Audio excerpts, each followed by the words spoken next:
লজ্জা এবং ঈমান এই দুটা হলো একসাথে থাকে। এই যে আমি হাত ধরেছি, দুইটা আঙ্গুল আমার একসাথে না আলাদা আলাদা, একসাথে। জামিউ সগীরের মধ্যে আসছে, রাসূলুল্লাহ সাল্লাল্লাহু আলাইহি সাল্লাম বলেন, লজ্জা এবং ঈমান এই দুইটা একসাথে থাকে। দুইটা আঙ্গুল যেরকম ভাবে থাকে, লজ্জা এবং ঈমান একসাথে থাকে। যখন কোনো ব্যক্তি কোনো খারাপ কাজ করে, তখন তার কাছ থেকে লজ্জা যখন উঠে যায়, তখন আস্তে আস্তে ঈমানও চলে যায়।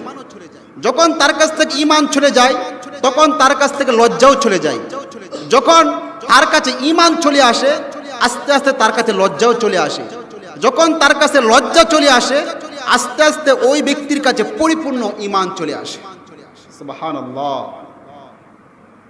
এই জন্যই যদি কোনো ব্যক্তি বলে যে লজ্জা কোনো বিষয়ই না, লজ্জা কোনো বিষয়ই না, আমি হলাম ঈমানদার ব্যক্তি, লজ্জা কোনো বিষয়ই না, আমার পোশাক আমি যেভাবে ইচ্ছা সেভাবেই পরিধান করব, এটা কারো দেখার বিষয় নয়, আমার ঈমান আছে, না, তার কথা পুরোটাই ভুল। যার মাধ্যমে ঈমান আছে তার মধ্যে পরিপূর্ণ লজ্জা আছে, যার মধ্যে লজ্জা নাই তার মধ্যে ঈমান নাই। লজ্জা এবং ঈমান দুইটা একসাথে থাকে, দূরত্ব থাকে না।